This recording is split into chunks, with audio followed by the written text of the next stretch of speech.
All right, and we are live. Welcome to another session of the Create Your New Life Real Estate session. Brooks and Davis Real Estate Firm. We do them every Thursday where we dig in a little bit and we just, see kind of what's going on in the area, see what's going on with the market, and then we talk about some great stuff, see what's going on with the company. So it's another session of that. Welcome, welcome, welcome. I've been out on vacation for about a week, so now I'm back, refreshed, ready to go, and to get back in the driver's seat to finish out this last half of the year very, very strong. That's what we're gonna do. So I named this one Connecting the Dots, the Reboot Part 2. So that's Part 2. I don't know if y'all ever there was a movie that came out called Hot Shots, and the second one was called Deaux. So that's where I got that from. But the Reboot Part 2, we're gonna continue our conversation about revisiting a Create Your New Life session that I did about a year ago. We're going to update it, and I thought this was a good time for us to do it with some of the new models and protocols that we have. For those that are not Brooks and Davis agents, we always want to thank you for visiting with us today as we give you a little bit of insight into our company and how we do things. We're always looking for talented individuals. As of Mr. Brooks and ourselves, we had an executives meeting on this week, and our single-minded focus that we're really going to be focusing on for the next 6 months as an executive team is recruitment and retention. Bringing in more talented agents, as well as refining our programming and things that we have in place to ensure that we retain the excellent agents that we have and the ones that we bring in. So we want to make sure that we're definitely meeting the needs of our agents. And in my opinion, you guys correct me if I'm wrong, I believe your number one need is for us to help you put money in your pocket. So that's what we really, really focus on, making sure that we put you in a position to where you can make money and be successful in this business. At any point, you can stop me and engage, ask questions. These trainings are not just meant for me to talk, but I have plenty to talk about. But again, I believe the beauty is in, the conversation. The quote that I picked today was, "The magic of success is saying no." We're actually going to talk about this guy a couple of times in today's session. His name's Darren Hardy. He's the publisher of Success Magazine. So I don't know if any of you have ever been a part of social media, network marketing, then Success Magazine is one of the magazines that a lot of the network marketing companies subscribe to. And he's actually the editor of it. One of the things that I found out with some great information was that Napoleon Hill, if you've ever read Think and Grow Rich, that Napoleon Hill was actually the founder and first editor of Success Magazine. It was a magazine that he actually put in play. Well, no, he wasn't the founder first, but he was an editor of it. He wasn't the first editor, but he was an editor of the magazine as well. So I thought that was interesting. So the magic of success is saying no. So the point of the quote is, a lot of us, and actually this is what Mr. Hardy said in his presentation that I looked at, a lot of us believe that it's about what successful people are doing. You're always asking, like, what are you doing to be successful? Like, what are the things that you do? And what Mr. Hardy said was, it's not about what successful people are doing. It's about the things that they're not doing. See, successful people have found a way to get focused on strategic priorities. And when they become focused on those strategic priorities, then everything else that doesn't fall in line with those priorities are not done. They say no to them. So the magic is not necessarily in the specific things that they're doing. It's all those other things that they're not doing that frees them up and gives them the time and the space to focus and be great at those three things. So that's where the quote comes from. It really resonated with me because and I'm pretty sure the same is for you all, as you go through the day, especially with real estate, it's so many things coming at us, bombarding us at every moment, right? Everybody has a fire, everybody has an emergency, everybody wants it done immediately. You have all these things. So the beauty is being able to filter through all this haze that comes constantly and being able to be focused on, well, I know all of this other stuff is coming, but I'm gonna say no to that so I can make sure I say yes to this, because this is what's really driving the success for me in my life. So I love the quote. I thought the quote was excellent. Okay, so let's start off like we always do, looking at how the company's performed, since I've been away on vacation, but I'm back now. So let's take a look and see how things have been. All right. All right. So we've had some closings. We've had some things fall off. But right now we're hovering at about $4.7 million worth of production on the pending board as of today. So let's keep cranking it out. We have had some movement in our top 5. So LaQuana, my favorite agent, is still sitting lovely at the #1 spot. She's #1 with Richard, who's now in the #2 spot. So Richard has been able to actually move up to the #2 spot. Last week he was the #4. So we've had Shirley and Brina have kind of switched spots, and Margaret has now made it back to the top 5. So congratulations, ladies and gentlemen. Let's keep pushing it. Let's keep cranking it out. And you all that are, you don't see your name up on the list, remember, there's opportunity for everybody. We absolutely encourage you, stay out there, continue to get engaged, continue to do the things that I talk about here week in and week out, month in, month out, year in, year out.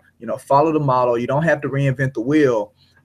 All of these individuals are they're just doing the things that we've encouraged them to do and to implement in their careers, and that's how they're able to have the success that they're having. So, even if you guys want to take an opportunity to reach out to one of them personally and ask them, what are they doing in their business that affords them the opportunity to be, especially on those that are consistently as the top 5 producing agents, what are they doing in their business to catapult them to that level? Okay, so that's our top 5. Our next thing is, today is the last day for our current 60-day cycle. So as we all know, we met our goal because we met our goal a long time ago. But we did have a couple of large deals, or a fairly large deal, kind of fall off. So that brought us back a little bit. But even with that falling off and bringing us back a little bit, we still beat our goal, and by $200,000. So that's excellent. So we reached our goal that we were shooting to reach, which was $4.6 million. We eclipsed that by $200,000, which now, as we move into our next 60-day cycle, we're going to increase our goal. We definitely have to increase our goal to give us something more and greater to shoot for, to really push us up.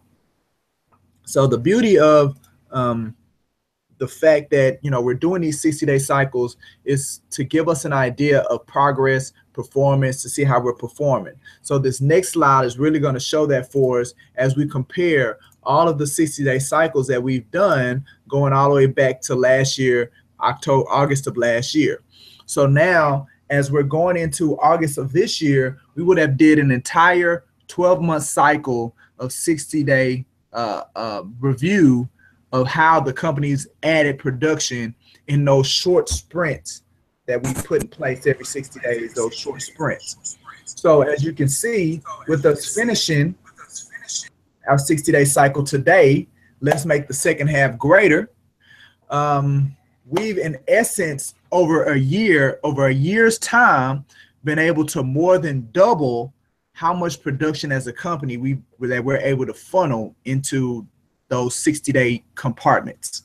And I think that's excellent progress, something to really stick our chests out about, the fact that we were able to do something like that over a 12-month period put ourselves in a position to where we can more than double how effective or how successful we were in adding production to the board. And again, remember, production is contracts that are signed by buyer and seller that are added to escrow.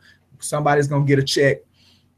We've more than doubled that over the year as we've been monitoring and looking at our 60-day cycles. So that's excellent. And we're trending up. We want to continue to move in that direction. So 12 months from now, we're doubling it again. And we're looking at an $8 million or a $9 million number.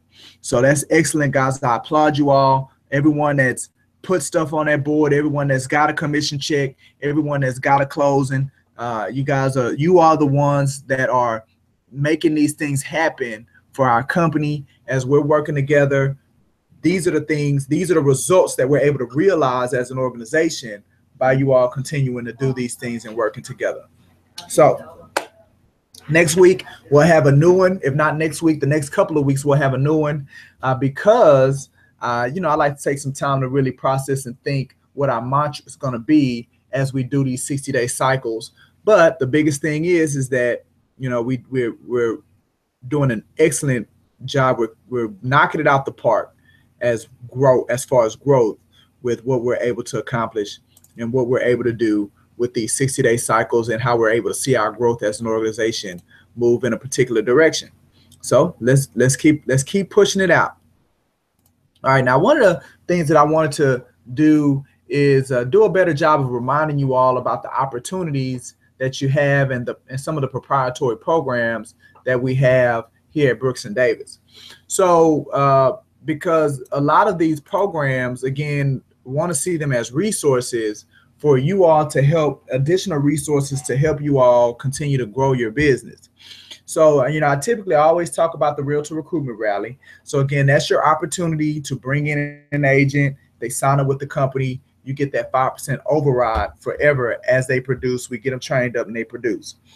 We have our IMB project, which is our solution. We partner with a builder. We partner with landowners to be able to build homes that are under $150,000 because there's a major in that home price. So, it's a win-win for everybody as we're able to solve that solution for individuals. So if you have somebody and they're looking, they're priced under, around 150,000, then hey, let's sit down, let's talk, let's get the builder involved, let's maybe piece together some land opportunities in particular areas, and let's build them a brand new home. And these homes are nice. I mean, they have granite countertops, they have separate showers and tubs. They're not, they're just not these cookie cutter, houses. They're really, really nice houses. So that's our IMB project, and IMB stands for inexpensive new build. Then we have our pre-home buyer sessions. That's for your individuals that, they have credit challenges. So, you have them come to our sessions that we do 3 times a week. And right now I'm presenting them. Ms. Stubblefield is actually helping me present them as well. So I really appreciate her help and what she's doing. And if any other agent is interested in me training them to be a presenter, please let me know, because what it does is it puts you in a position, if you ever do decide to partner with us, with Financial Education Services, which is our partner, that we do the tools that we utilize the tool that they have, their protection plan tool, to implement our program. Well, if you ever do decide to partner with me with that company and become an agent with that company, then as you're doing the presentations and the people sign up, they'll be signed up under your name, and that's another opportunity for residual income for you. So, if any agent is interested in that, please let me know. Let's have a conversation about it, and I can show you the best way for us to put that in play. So, but again, the pre-home buyer session and the Financial Homeownership First program is an opportunity for you to take those home buyers that aren't the pre-home buyers, meaning that they have challenges with their credit, they have challenges with their debt to income. It's a place for you to put them, and we can get them ready and prepared and then give them back to you. And we have a couple of agents now who have successfully had people go through that program. I know Kim has had Miss Mary, and matter of fact, Mary's niece and her boyfriend came to a session this week and they signed up. So, you know, and Mary was the very first, one of our very first graduates of the program. Richard has a client, Ms. Robin, who's actually in her final stages of pre-approval that's going through the program. So we know that the Financial Homeownership First program works. Now it's just a matter of you all sending your people, telling people about them, and getting them to come to these pre-home buyer sessions that we have 3 times a week. And I know, been in real estate a long time, and you all know that there are boatloads of people that need this service and that need this help. So at this point, it's just a matter of you all sending them over to us so they can capitalize on this program that we have. And then the last one is the lead gen time. You know, we haven't had people coming into the office and calling the leads, but for those that are coming into the office, they're getting leads. They're the ones getting all the leads. We're still getting a bunch of leads coming into the office. And now that we've gotten to a point to where I have Jessica, our new real estate company manager, is in place, and we're doing an excellent job of cataloging every single lead that comes in this office, whether that's the email, whether that's phone call, whether that's referral. We're cataloging them all. We're getting them on the lead tracker, and we're distributing those leads out, and we're putting them in a place where we can follow up with them. We have our Wise Agent call list, company Wise Agent call list back in play, so where we're following up with our past clients and other people that are involved. So we're really getting ourselves back into a position as an organization to where we're generating a bunch of leads. At one point, we used to generate over 250 leads per month in this office. So, and now we're getting our foundation back in place to where we're going to be able to begin doing that again. And those leads are to be distributed. But again, fortune is in the follow-up. So the lead gen time to come and get some is not about you generating the lead.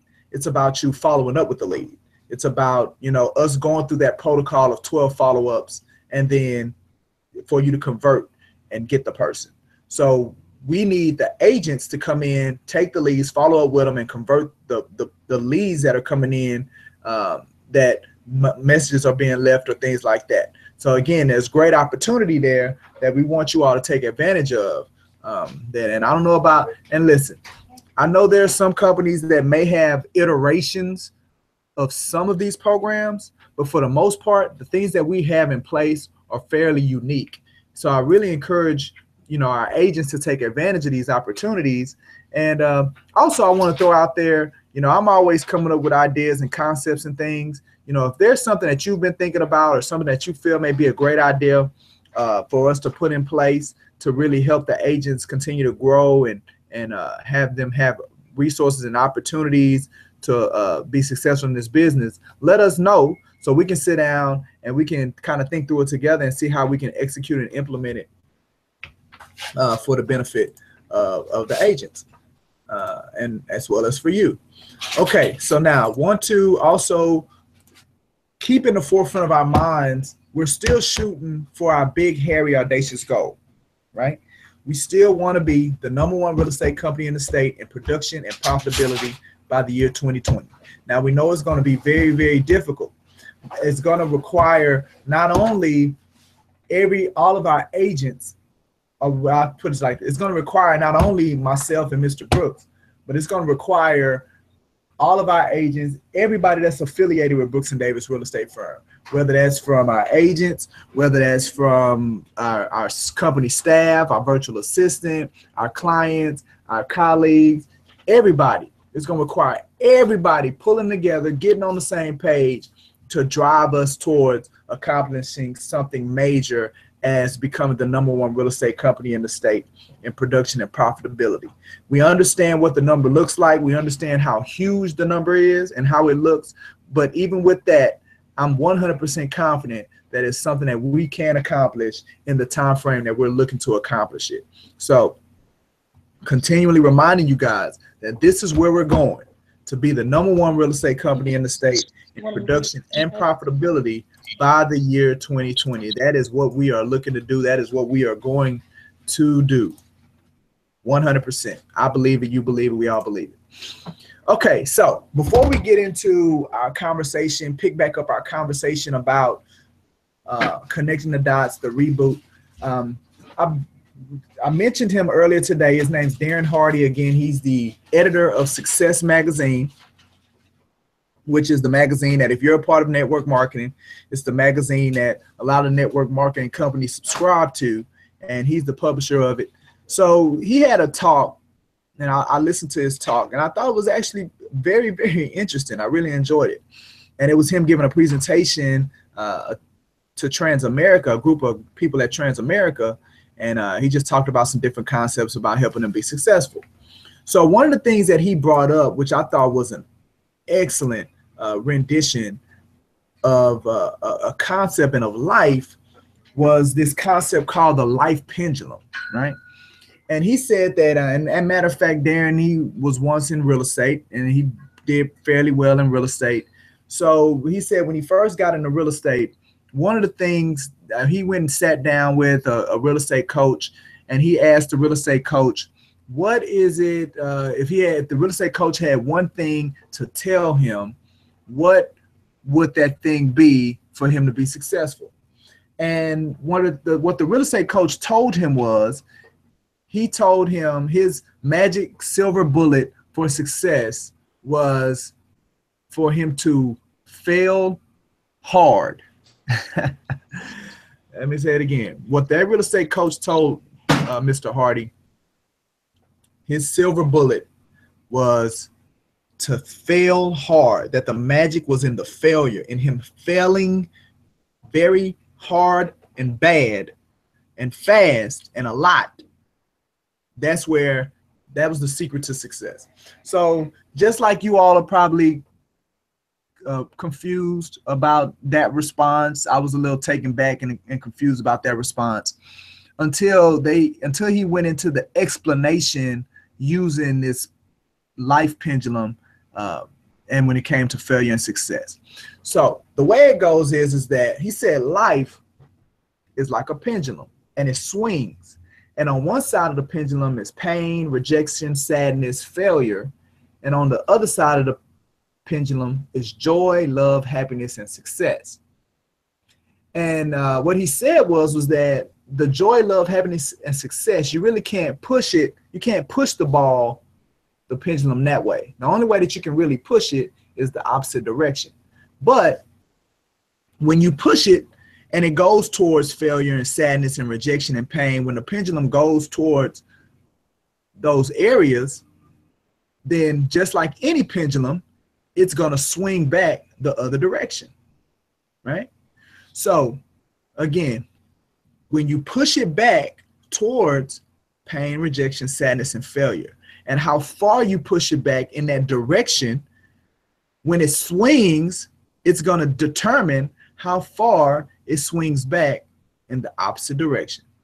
Now, this is what I thought was beautiful in what he said. He said that most people, when they live their life, they're so afraid of dealing with the pain. They're afraid of dealing with the rejection. They're definitely afraid of dealing with the failure, that they only push their pendulum so far. And since they only push it so far, it only swings back so far. So they live their life in just like this little small square of comfort, this little small comfort zone, to where they never really realize a lot of failure, but in the converse of that is that they never really realize a lot of success either. So they're just right there in this small box of comfort because they don't want to take the risk and they don't want to put themselves in a position to fail. Well, at the end of the day, what we all need to be striving to is that we need to be striving to push that pendulum to take risks, to go out and do things and put ourselves in a position to where it may not turn out the right way, to where we may fail at it. We may fail horribly at it. But that's what's going to push us. Putting us in those opportunities is going to push us when the pendulum swings the other way. It's going to push us in a position to where we can realize a lot of these other things like joy, love, happiness, and success, right? I mean, you never really know love And you never really know love and true love, good love, until you put yourselves into a position to where you can be hurt. You never really know happiness until you put yourselves into a position to where if it don't turn out, it could cause great sadness. And it's the same thing with failure. You know, one of the things that Mr. Harding used when he was describing this, and remember again, he was in real estate, he used calling for sale by owners, calling expired listings. The one thing that a lot of us do not want to do. And because there's a lot of rejection involved in that. There's a lot of rejection involved in calling for sale by owners and calling expired listings and door knocking and doing that kind of stuff. There's a lot of rejection that's going to take place. But the thing is that if you jump head first into it and you deal with the rejection, you're pushing your pendulum in that direction, and you're pushing it far in that direction. Then when it swings the other way, you're going to have that exponential fulfillment of success and love and happiness and like all those great things. So the biggest point with this life pendulum that I really took away was that if we're as Brooks and Davis, as real estate professionals, going to reach the goals that we've set forth, you know, the name of the sessions that we do every week are the Create Your New Life session. If you're going to create this new life that you're going after, then it is going to require you putting yourself in a position to where there's a possibility. The possibility exists that you will fail. The possibility exists that you will be rejected. The possibility exists that there will be some pain, there will be some sadness. You have to push yourself into that environment, because from out of that environment flows all these things that we're looking for. We're looking for success. We're looking for love. We're looking for happiness. And if I just say solely with our business, you're looking for a very successful business. It's going to require you to put yourself in a position that failure and rejection is a major possibility. But you just got to put yourself in it, get through it quickly, and trust that on the other side of it, that success exists. Listen, this isn't stuff that I'm making up, right? These are time-tested. This comes from not only his experience, it comes from, I'm speaking from my experience, the level of success that I've realized, that we've realized as a company. I can tell you countless accounts of failure, of rejection, things that didn't work out. You know, one of the people that he brought up in his talk was Richard Branson. And if you don't know who he is, he's the founder of Virgin. So, you know, you have Virgin Mobile, Virgin Music, you know, all these Virgin things. Well, he's considered one of the greatest failures. He's had so many multiple failure after failure after failure after failure, if you do your research on him. But he's failed himself up to be a net worth of $4 billion. So, you know, it's not about the failure piece. The thing that we're so afraid of is it's not really about that. It's about you staying there. As long as you get up and continue to move to the next thing, you'll look up and you'll fail yourself up to a $4 billion net worth. And you can just look, you don't just have to look at him. You can look at multiple successful people and you'll see that there's a number of failure involved for those that are really exponentially successful, crushing it. You'll see that there's a lot of major success. So I wanted to share that with you. That was something that I saw, that I saw as I do my readings and presentations and things like that. And I thought it would be great to share with you guys on today. All right, so look, let's pick back up on where we left off last week when it came to connecting the dots and utilizing our new Realtor Success Funnel, right? So I'll do a quick recap on some of the stuff we talked about, but I'm not going to spend too much time on there because I want to get back into the juicy stuff. So look, so last week we talked about how do all these things fit? Like, where do all these things fit that I talk about when we talk about lead generation, when we talk about client relationship management system, when we talk about scripts, you know, where does all this stuff fit in the grand scheme of things in making it all work to where we can be successful? So like a year ago, I had this talk, and but up until that point, you know, to now, you know, there's this this realtor success model that I came up with that I feel like can really now help me articulate a lot better what I was trying to say when we were going through the process of connecting the dots. So last week we talked about the leads and different areas that you can go to generate leads and lead generation, right? So the reason that the lead generation piece is so important is because it's all a ratio. It's all a numbers game. It's all a funnel, right? So if the end goal is for us to get down here to the money, well, it's like a sifter, right? So the more stuff that you put in at the top dictates the amount of product that you're going to be able to have at the bottom. So you have to sift through the funnel. Well, it's very important that you put as much into the funnel as possible.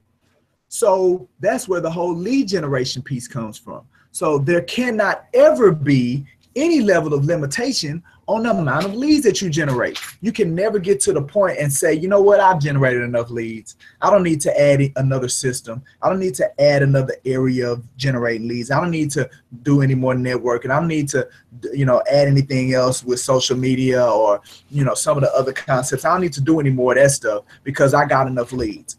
You should always be trying to put as many leads into this funnel as possible that you can get in there, because that's where it all starts. So we talked about that last week. Well, but then we also talked about when making the contact and those things that fell in line with that. We talked about time blocking, right? Because you have to be intentional about how much time you put into making the contacts, following up with the leads, right? You put all these things in place. You've put all these measures in place to generate the leads, but if you don't have a strong follow-up process in place, then it's all for nothing. You're just wasting your time. You're not going to make it through the funnel. It's important that you're effective in all these different areas of the funnel to get you to the bottom of it. It's important. So if you don't have an effective follow-up process in place, then it doesn't matter how many leads that you generate. One of the things that we talked about last week was, I think we had, as of 2 weeks ago, we had about, I want to say, some leads that we had generated. Well, it doesn't matter if we don't have the agents in here with the lead gen come and get some, and we don't have that protocol in place. If I don't have the protocols in place with Jessica, our real estate company manager, if we don't have those protocols in place, if we don't have a protocol in place with the WISE agent in our call list, if we don't have those protocols in place, then us generating 40 leads doesn't mean nothing. And it's just a waste of energy and time. So that's why it's important that not only you generate the leads and you have those things in place, you have a strong follow-up thing in place. And we talked about that last week as well. We talked about the scripts, right? So once you do, so now you have your lead generation models in place. You have your follow-up protocols in place. So now you're on the phone. Well, for you to be effective while you're on the phone with them, you got to have scripts. So that's where the scripts come in. The scripts come in to drive you towards scheduling the consultation. Every time that you're on the phone, every end result of every single engagement, whether that's a phone call, email, social media, text message, I don't care. The end result of every single contact is the consultation, period. It ain't just to shoot the BS with them over the phone, or just say that you did something, or I spent 3 hours lead generate just talking to people on the phone. If you constantly are saying that you're doing lead generation and you're having these contacts, but you're not having consultations, you're not scheduling appointments, then you're being ineffective in your contact and what you're doing. And a lot of it is coming, your ineffectiveness will be coming from the fact that you're not using scripts, because scripts put you in a position to where you are focusing, put you in a position to where you're intentional about, number one, building a rapport, so that you can truly diagnose the situation and use the rules of prospecting, because the rules of prospecting is what's going to get you to schedule the consultation. So that was something else that we talked about last week. We also talked about time blocking and making sure that you budget your time. That's the thing that most people aren't doing. We hear a lot about budgeting money, and even with us hearing a lot about budgeting money, still a lot of people don't do it. But at least we hear about it. You don't even hear about people saying that they need to budget their time. So, it's something that time blocking does. Time is more valuable than money. You can get money back. You can make a major mistake and blow all your cash, but you can make more money. You cannot get more time. Nobody can go back in time, that as I know of. So we talked about time blocking as well. So we went through contact. We went through being effective in the contact to get to the consultation. So today we're going to pick up the next part of the funnel, which is dealing with the consultation. All right. So we have our lead gen models in place. So we got our, we've sent out our minions to go out and lead gen for us, and they're bringing us back stuff, right? Then we have our follow-up protocols in place. So as our minions bring back people that need assistance, they need help, they want us to help them, we have our follow-up protocols in place to ensure that we're getting through those 12 follow-ups before we giving up on them. So as soon as a lead comes into the funnel, it don't make it out of the funnel until it's been contacted at least 12 times, period, reached out to, okay? We got those in place. We got our scripts in place. We're solid on following the rules of prospecting and allowing our scripts to help guide us to those rules so we can get people get in front of people, belly to belly, knee to knee, get in front of people so we can try to go have our consultation and get them to hire us. Remember, we're not selling us over the phone. We're just selling an appointment. The appointment is where we sell us. So now we get into the consultation, right? We get into the consultation. So where does all this stuff flow when it comes to the consultation? Well, the point of the consultation, remember, right? The point of the consultation is to get them to hire you, right? So, because if they don't hire you, then you don't get to the next part of the funnel, the other areas of the funnel. If they don't become a client, then there is nothing else. So what am I saying?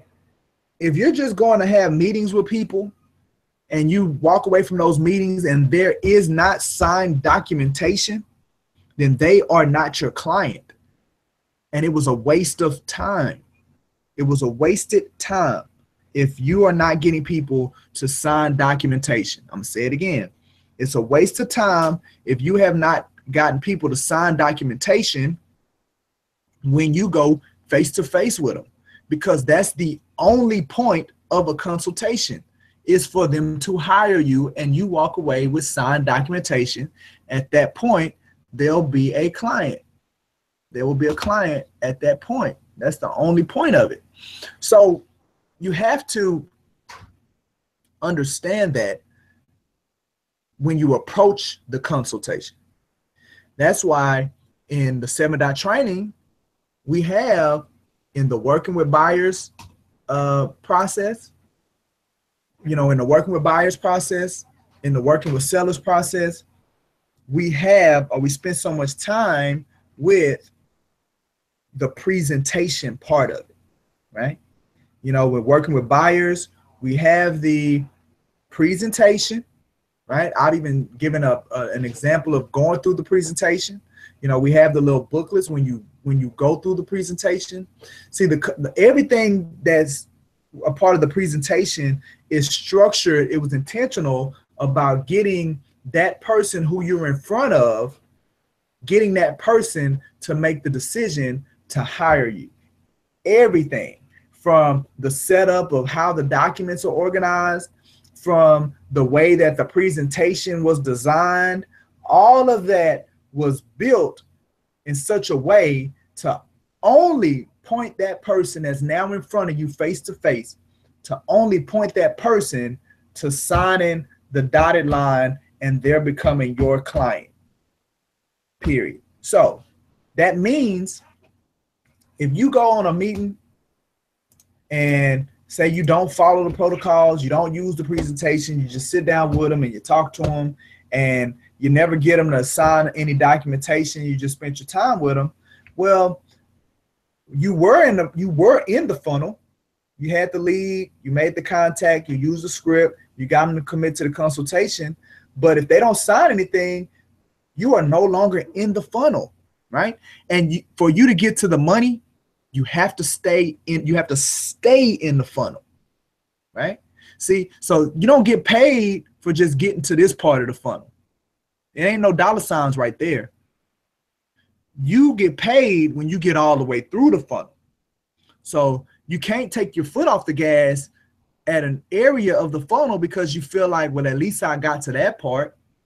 Well, at least I got to that area of the funnel. It doesn't matter. Well, at least I got to the consultation. At least I did that. You can't pay no bills with that. You can't go on vacations with that. You can't buy stuff, buy clothes or go to concerts or whatever you're into.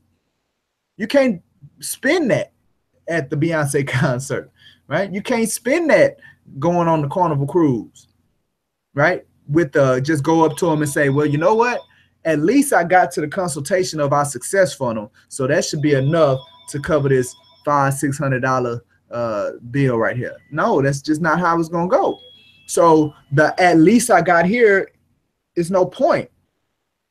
You got to be all in, and you got to be willing to say, you know what? I'm staying inside of this funnel with every single lead.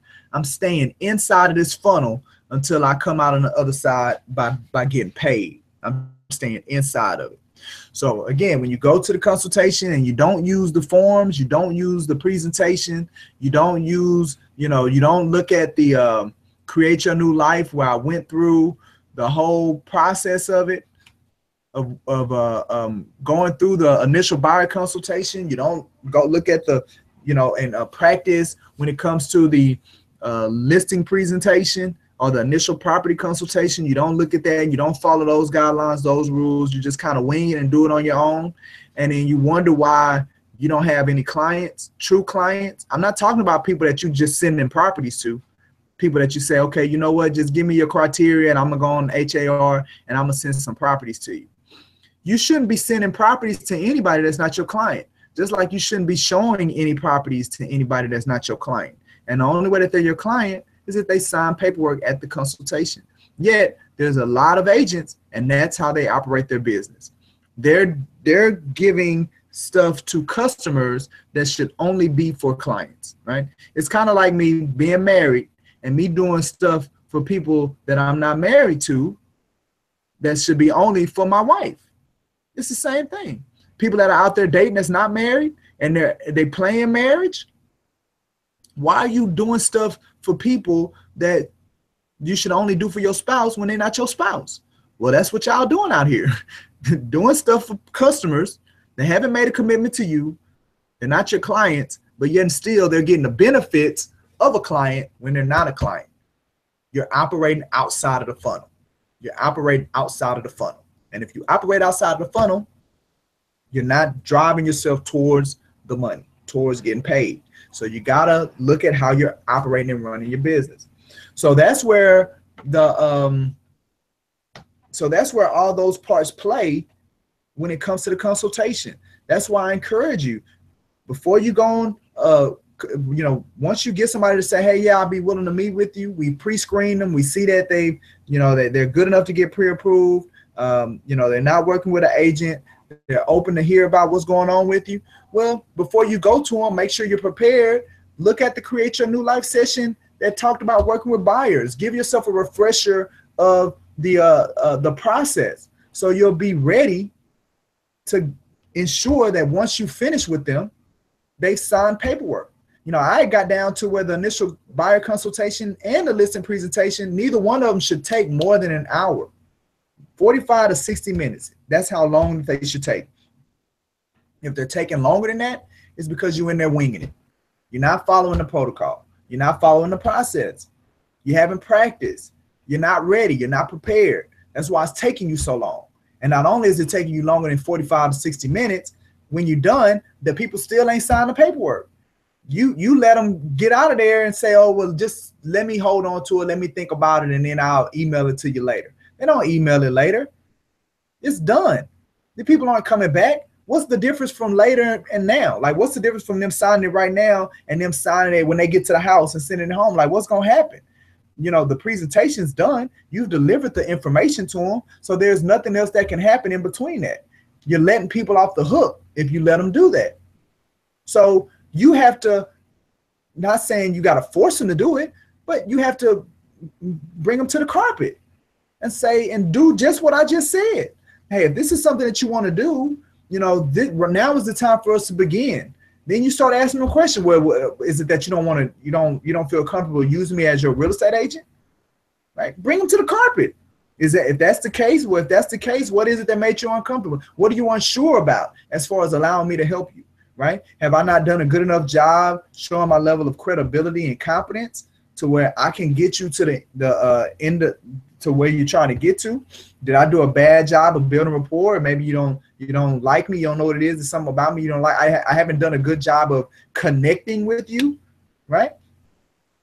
That's a reason. So don't get caught up in believing, oh, okay, well, they say that they're gonna go home and think about it and then email me the paperwork, that they're gonna do that. They're not.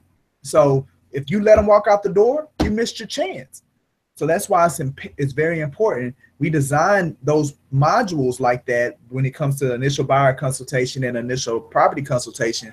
We design those things like that for a particular reason, because the goal is for you to get them when you get in front of them. Every single time. Get every single body that you get in front of to sign paperwork every single time, period. Because remember, you got to do it that way, because that's how you stay in the funnel. You got to stay in the funnel, because if you don't, you're not going towards the money. Okay. So now there may be some times where people get away. All right. Well, if they get away from you, that you have your wise agent, right? You want to put them back into your follow-up protocol.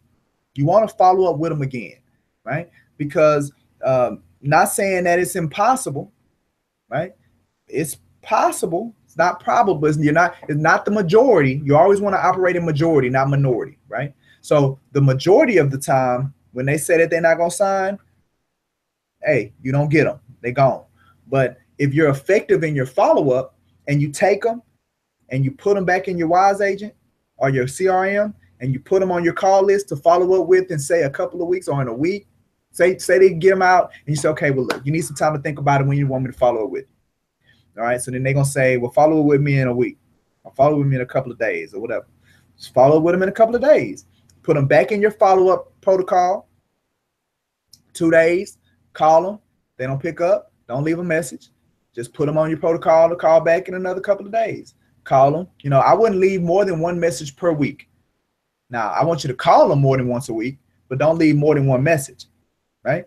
So if you leave them message, hey, just following up with you, you said to give you a call back in a couple of days, so I'm calling, just let you know I'm calling you. Boom. And then call them tomorrow. If they don't answer, don't leave a message. Call them the next day. They don't answer, don't leave a message. Call them the next day. See, that's how you keep your lead gen time on your calendar filled with people to call, because of your follow-up protocol, and you're constantly following up and calling these people, right? It's a volumes game. It's a numbers game. So you'll get into that rotation to where organically you'll always be having boatloads of people in your follow-up protocol to follow up on. That's how you continue to get your business moving and rotating in a particular direction, right? So that's where the CRM comes in to play when it comes to our funnel. If you have to utilize it again, if you've gone on a consultation and you haven't gotten the client to sign the paperwork, well, that's where you bring back in your CRM, put that person back in your follow-up protocol, and then you begin the process again of following up with them. And then possibly, now you've met with them before, so you don't necessarily need to meet with them again. At that point, it's just about getting them to sign the paperwork, or if they do want to meet again, schedule another appointment with them. But at that point, it's about getting them, turning them, converting them into a client. That's the way that you stay or get back into the funnel. All right. So now you got the client, right? So now this is where we kind of get into our numbers, right? Because the rule of thumb, and I actually subscribe to this rule of thumb, is that the amount of closings that you want to consistently have per month, whether that's 2 closings per month, 6 closings per month, 10 closings per month, well, that means you have to have at any given time 3 times the amount of closings clients. You have to have 3 times clients the amount of closings that you want. So if you want 10 closings per month, that means at any given time you need to be working with at least 30 clients at any given time. And remember, you're not in the funnel. That person's not a client unless there's a signed broker loyalty agreement and pre-approved, or there's a listing agreement. That's the only time that they're a client. Well, you have to be working with at least 30 clients at any given time if you want consistently to have 10 closings per month. It's the same thing with 2 closings per month. You want consistently to have 2 closings per month, then you got to be working with at least 6 clients, 3 times 2, at least 6 clients at any given time. You want 5 closings per month. All right. Well, you need to be working with at least 15 clients at any given time. Right. So now, say you want 5 closings per month. Right. That means you have to work with 15 clients at any given time. Well, how many consultations are you going to have to go on? How many contacts are you going to have to make? How many leads are you going to have to be generating at any given time? That's why you don't have time to get sidetracked by operating outside of the funnel. You don't have time for it because it's going to take you being effective. It's going to take volume. It's going to take quality, and it's going to take quantity of consultations, of contacts, and leads. It's going to take you being effective and having a high volume, being effective, having a high volume of contacts, being effective, having a high volume of consultations for you to have 15, 20, 30 clients at any given time. It's going to require that. So that's why you don't have time to operate out in the white space, to do things out of order, to not operate within the protocol, because it pulls you out of the funnel, right? So now you have these clients. Well, now if you get to the point where you have 15 clients that you're working with, their clients, remember, unless you've hired an assistant, right? And I typically say unless you're on track to do about 25 closed transactions a year, so that's about 2 to 3 transactions per month, closed transactions per month. If you're not on track to do that level of volume, then you don't need to be spending money on an assistant, right? I believe that a real estate professional can be effective in upwards of at least 25 closed transactions per year. That's what my belief is. So now that means if you're doing, that's 2 closed transactions per month, that means 6 clients that you're working with, at least 6 clients at any given time. I would say 6 to 9. 6 to 9. So once you get to where you have like 10 clients that you're trying to juggle, then you might want to consider hiring an assistant. But until you get there, if you ain't working with that many clients, then, but you feel like you're busy, you're too busy that you need an assistant, it's not that you're busy, it's that you're ineffective, right? Unless you have 10 clients, meaning signed paperwork on a consistent basis, then you're not busy enough to hire an assistant, right?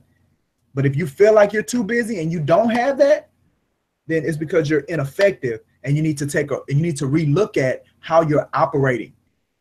What is your operation? How are you structuring things right here as far as this success funnel? How are things doing? Are you operating out? Are you doing too much stuff out here in the white space that giving the shadow of busyness, but you're not being effective? You need to take a hard look at that, right? So, but now, so let's talk about how you're able to, how would a person be able to work with, say, 9 clients, not having an assistant, and effectively working with 9 clients at any given time? Where are some of the other things that come in that we connect the dots with when it comes to this funnel and being able to do that? Well, number one, you have to have checklists. Okay, so see, this is where the checklists come in. Start using the checklist and your systems and your processes. When we bring in a new listing, we'll say a new listing. When we bring in a new listing, there's a particular process. There are particular steps that we do that are consistent for every single listing client. So it's not, when we bring in a new client, it's just kind of up in the air. It's the same process for every single listing client, right? Once we sign the paperwork, the next thing is to get the confirmation from the client that is ready for us to go and take pictures, we call it an initial characteristic appointment. So once the client gives us the okay, well, first we add them into our system. So there are areas that we want the client to be in, which helps us operate more efficiently. Number one, I have a client's spreadsheet, and that spreadsheet has every single client's name, phone number, email address, their property. And this is in addition to the WISE agent, right? Because remember, the WISE agent has like 13,000 people in it. Well, I want to be able to quickly access my clients. Like if I have questions for them, I need to get their information rather quickly. I want to be able to go to something real quick that just has just my clients on it. So they get added to that spreadsheet with all their contact information. So it just allows for us to function more efficiently as we're going through things, right? Transactional wise. So have all their information on there, right? They want to make sure that they're either in the WISE agent or they've been added to the WISE agent, because they got to get into the WISE agent. So that has to be done. We want to make sure that a property folder is made, and on the top of that property folder is another checklist, right? And remember, you guys have access to all of these things that I'm talking about in your 7-Dot training folder, in your process for working with sellers. It's in the folder. You have the checklist that I'm talking about when you bring on a new client that you can use to create your property folder. And see, the beauty of that property folder is that it ensures that you have a running record, and to make sure that you got everything done for that property as far as getting placed on the market, getting, where are you in the process of getting that client taken care of. It's about your service. The model has to do with ensuring that you're giving a certain level of service to your clients every single time, and it forces you to be efficient and effective. So that checklist is what's being utilized to ensure that it's the same process for everybody. So number one, that means that you're not going to forget to do something for somebody. The checklist forces you to remember. Number two, you don't have to spend excess mind space or energy trying to remember, did I do everything that I'm supposed to do for them? You don't have to try to remember. All you got to remember to do is go look at the checklist. And then once you do it, you check off of it, and boom, that part is done. That person is there. So when working with a seller client, everything is streamlined. It's a streamlined process. The client says they're ready for us to do the ICA. We go out there, and there's another checklist. You take the pictures, put the sign out, put the lockbox on the door, get the room dimensions, get the property description. Like, the checklist has it all. So you're not spending an hour or 2 hours out at a property every single time, right? You get in and out. 45 minutes, boom, I'm done. New client, put them in there, boom, 45 minutes, they're assimilated into the system. Go out, get the property information, boom, 45 minutes is done. Using the internet support process that we have. If you have all your stuff in front of you, then boom, an hour, 2 hours, it's on the MLS, as well as Craigslist, Facebook, and all the other places that you want to market the property. It's on there. And then for a listing, once it's on the MLS, then at that point, the other agents are doing the work for you, right? Now with you, it's just a matter of communicating with your client on a consistent basis. At least once a week, just communicate with the client on what kind of feedback that we're getting. Are we getting showings? Are we not getting showings? Have that conversation with them. Take a hard look at the listing and ask yourself, sit down and think, you know, what's preventing this listing here from getting an offer, right? Is it the market? Is it the MLS write-up? And that, do I need to make some adjustments? Are the pictures not good enough? You know, or if I am getting it, making sure, have I followed up? Maybe you need to follow up with the agents that have shown the property and ask them, like, what feedback did your buyer have about the particular property? Even if they don't give it to you, you ask for the feedback. Do that at least once a week to ensure that you don't just have listings that you're sitting on, that you're moving these listings, because remember, this is a client, but the next part of the funnel is contract, right? So you don't get paid for just getting a whole bunch of listings, right? It's never about the listing. So you got to be intentional about selling the property. You got to sell it and get a contract on it as soon as possible. So that's why I'm saying do these things. Be intentional about thinking through why we haven't got a contract on this listing. What is it that we need to do? What adjustments do we need to make? What phone calls? Who do I need to talk to? What do I need to, if an agent calls about a listing and they have a question, you follow up with that agent as soon as possible. Answer their question. Get it taken care of, because you want their buyer to put a contract on it so you can stay inside the funnel, right? You're out of the funnel until you get a contract on the listing. And again, that puts you in the process and that drives you down to where you're trying to get to, which is the money.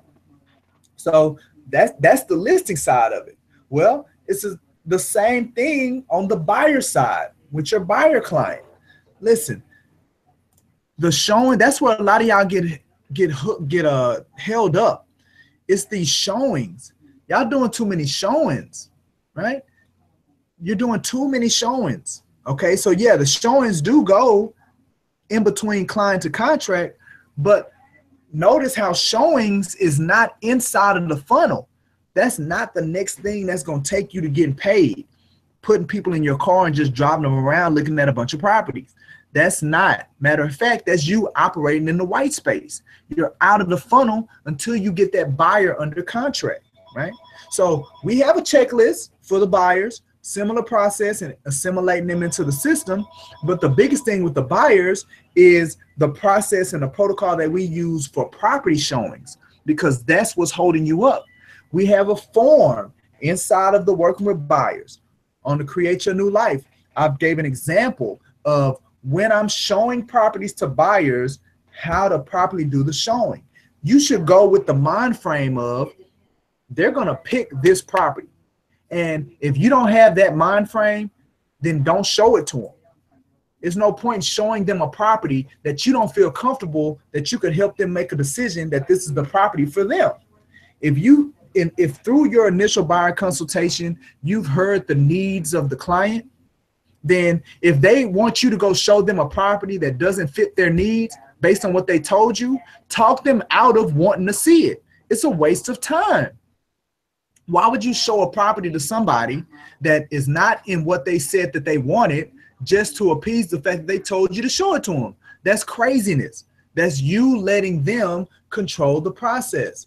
You have to get out of that frame of operating your business, because if you operate like that, you're operating outside of the funnel, right? You're not putting yourself in the best position to go from client to contract. That's what you're trying to get to. So you need to be focused on making sure that you can get from client to contract as soon as possible. And the only way you can do that is to help people make a decision on a house. They got to make a decision. So they know what they want. You just have to help them commit to this is what you want, right? Everybody wants the best. Everybody feels like there's a number 10 house out there for them. Everybody feels like it. Everybody feels like because they got pre-approved, regardless of what they got, the amount they got pre-approved for, everybody feels like they can have whatever house that they want, period. That's where you come in to be their sound of reason So they understand that there are limitations that they have to work within because of their situation, period. You have to come in there and get them to understand that. And if you're working with somebody that's not reasonable and they're not understanding it and they don't want to work within their own limitations, you need to fire them because they're pulling you out of the funnel. And as long as you operate and you stay out of the funnel, that's putting you in a position where you're not going to get paid. You're not being effective, and it's affecting your quality of life. So don't let somebody else pull you out of the funnel, right? It's within your control to get through the funnel and get them from client to contract. And that's why we were very intentional on how we came up with the property showing protocol. See, that's where that fits here, the property showing protocol, where we have where you ask them about on a scale from, what did they like about the house? And this is every single house. First of all, don't take them to see more than 4 houses, period. Don't take anybody to see more than 4 houses, right?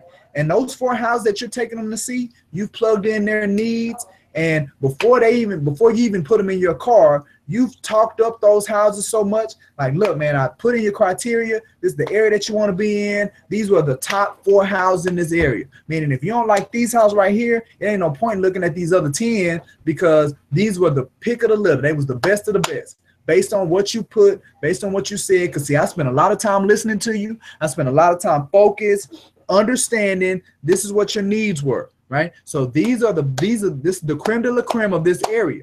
So if we go here and we don't like any of these 4 houses, we got to make some adjustments. We either got to go up on our price, we got to change our area. But here, the book is closed, or we got to wait to see if something else comes out in this area if you just want to be in this area. Right. But that's how you got to handle the property showing protocol. You have to take away any other options in a particular area that you're going to. Right. So you got the top 4 properties, you take them to each property. It doesn't matter what order you take them to, but what does matter is from after every single property, you fill out a property showing form. And that property showing form asks the question, what did you like about it? What did you like about this house? What did you not like about this house? On a scale from 1 to 10, as far as meeting your needs, what would you rate this house? And how much would you pay for this house? Period. 4 questions, only 4 questions. But you gotta ask all 4 questions every single house you show to them. And even if they walk in there and they immediately run out, like, no, you still got to go through, ask them the questions, still ask them all 4 and have them go through the motions of filling out the form. Now, the first 2 or 3 times you do it, the client may be kind of uncomfortable and may not want to do it. But after a while, it's going to become a habit for them. And they're going to expect it. And it's going to become comfortable. And they're just going to understand that it's a part of the process. So you got to make sure you do that, because that part of it is what's really going to help you make sure that you stay within the funnel and you're able to go from client to contract. That part of it is going to ensure that you're able to do that. So that's why it's imperative that you fight the demons that don't want you to do it. Fight that uncomfortable feeling of, your client feeling some kind of way about it, you annoying them. Fight that feeling, because at the end of the day, you're the expert. And as long as you're bringing your confidence to the table, they're going to fall in line, right? They're going to fall in line with the way that you guide them. They're going to fall in line with it as long as you're confident in presenting that you know what you're doing, that you know what you're talking about. That's what they're going to do. So it's imperative that you do that. So stop getting held up when it comes to the showings. Remember, we're talking about you being able to manage at least 9 clients at any given moment without having an assistant. You can do it if you operate a certain way. If you're intentional on how you, if you're effective and efficient and intentional on how you operate, you can do it. And the showings piece is one of the things that really puts agents in a position to where they can't manage too many clients because they're not handling the showing piece properly. Every time you take a buyer out to look at property, have a contract with them, they should be signing a contract, period, right? We are buyers agents, not showing agents. We're not just here to show properties. They're here to buy. So you first have to get it in your mind before they get it in their mind, so they understand, you know, anytime I went to show a buyer, I already had the conversation with them for them to bring their checkbook. You are going to leave the earnest money check with me. I'm going to have a contract with us. When we decide which house that we like, we're going to fill it out. If you're working with a client and the client's not ready to make a decision, then you're not taking them to look at houses. If you're not ready to make a decision today, and you need to know that before you go show properties. Are you ready to make a decision today when we find the house that you want? Are you ready to bring your checkbook with you? If they say, well, no, we just want to go out and look a couple of times. That's not how this works. If that's where you are, go on HAR, you know, drive around, go to some open houses. But it's no point for me to be there because I'm here to help you buy the house. I'm not here just for you to get on the inside of them. That's not what you're hiring me for. So if you're not ready to buy, then we're not ready to go look at properties. And once you're ready to buy, then at that point, we're ready to go look at properties. That's the only time you take them out and you show them. That's how you'll be in a position where you can handle non-clients at any given time. Okay. All right. So now, once we get past those hurdles, when it comes with the seller, with a listing, you do those things, those mechanisms, and you get a contract in place. Same thing with the buyer. You go out with the showing, you get them to pick one, you get a contract in place. Then at this point, remember those 9 evil bosses that I talked about? Let me see. I think I have them here. Remember those 9 evil bosses? Those bosses could kill. Boom, there they go right there. All right. So this is where the 9 evil bosses come into play. Remember, you have it under contract. You're still not getting paid until you get it to the closing table. So you want to push that thing all the way through. Now, again, we have another checklist. You have access to it. There's a transaction management checklist for buyers. There's a transaction management checklist for sellers. Both of them are in your 7-dot training folder. Utilize those checklists, because once you get it under contract, for you to be able to quickly move through the transactional side of it, you gotta have access to everybody's contact information in a single place. So that's what the checklist does for you. You're able to have the buyer's agent's information on there, the listing agent's information is on there, the buyer's loan officer is on there, the inspector's information is on there, the title company's information is on there. So at any given moment, you can pull that folder, and you can call who you need to call and get under somebody's butt who you need to get under to get the deal going. So you don't have to spend a lot of time searching for names, searching for numbers, going through emails. You ain't got to do all that. You pull that folder, boom. Hey, what's going on? We need to speed through. Oh, it's not you, it's him. Okay, I'm gonna call in. Boom, hang up. You got their number right there. Hey, what's going on? Boom, boom, boom. We need to get this thing moving. You have everything in front of you the way you need to have it, as well as you have your checklist of what needs to be done. Has the earnest money been submitted? Has the inspection been done? Do we need to do any negotiations with the amendments? Has the appraisal been done? Like, it has your checklist, so you can know. So if you have those 9 clients and you're utilizing the checklist, can you imagine how easy it is for you to just pull up a folder for any client and see where they are in the process and what you need to be focused on for that particular day for that particular client? So you're just not up in the air trying to remember or figure out what's the next step or the next move that I need to do. You're flowing, you're efficient, and that's how you can handle that level of volume. And that's where you want to get to increase the amount of money that you're making in this business. And remember, those 9 bosses, I call them 9 evil bosses because any of them can kill the deal if you don't stay on top of it. The buyer, the seller, I said it before, real estate is a people's business. And what that means is that it's a lot of people. It's about helping people, serving people. It's about how you love people. Determines how successful you are, but it's also, there's a lot of people that are in there. There's a lot of variables that are people that are in there that can kill any transaction, any deal. So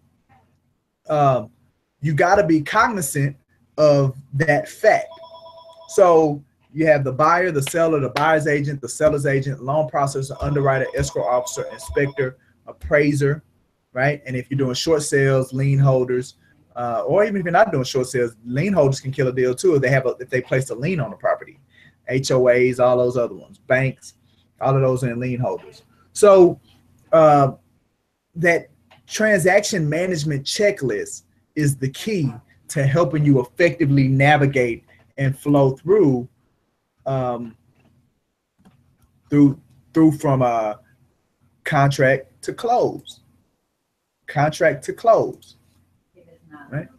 So that this right here, this funnel, I mean, the checklist that I'm talking about, those transaction management checklists, the buyer's transaction management checklist, the seller's transaction management checklist, those are the checklists that are going to help you quickly go from contract to close.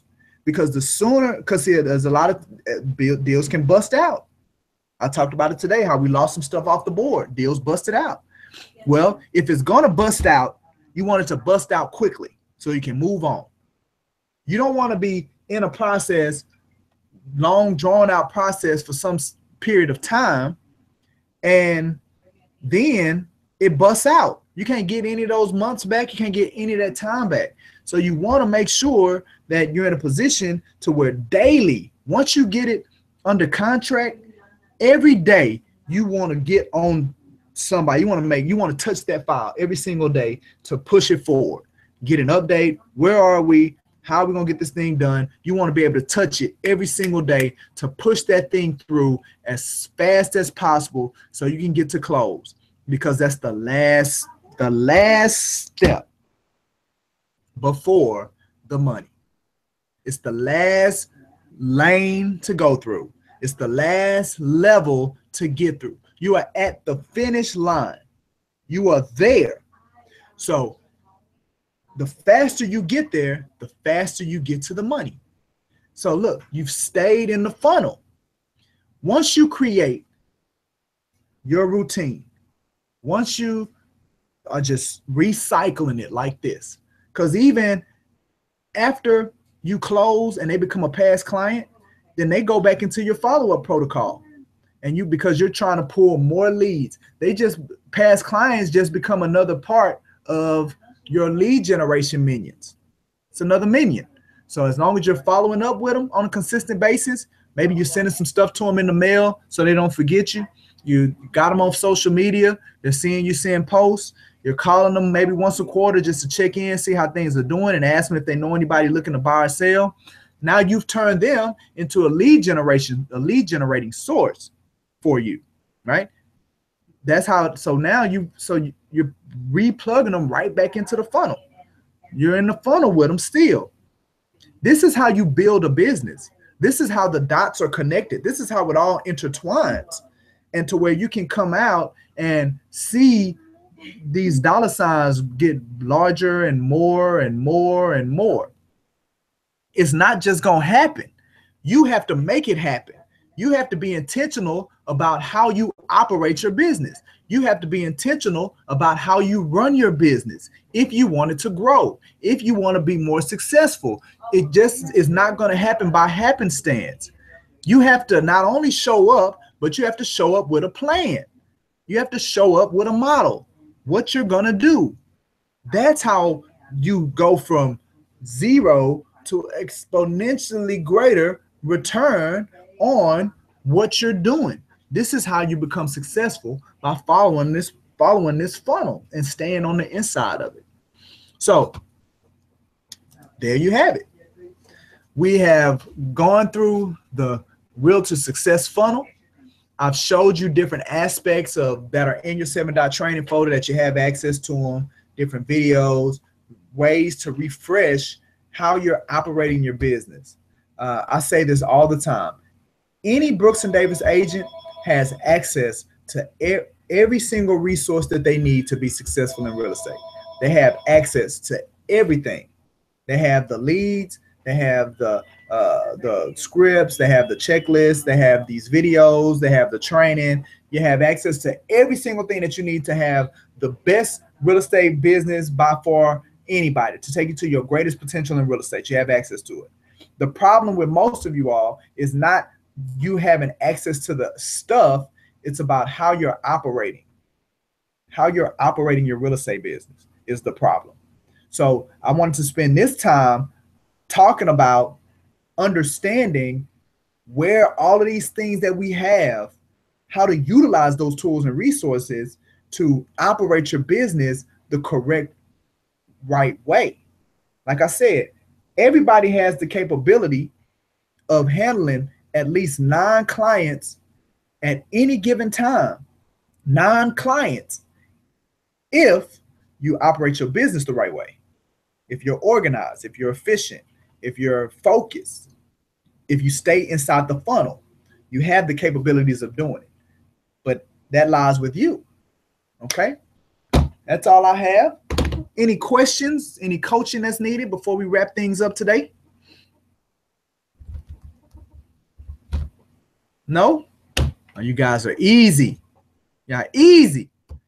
Well, we're going to go ahead and bob our head and we're going to get up out of here like we always do on the Create Your New Life.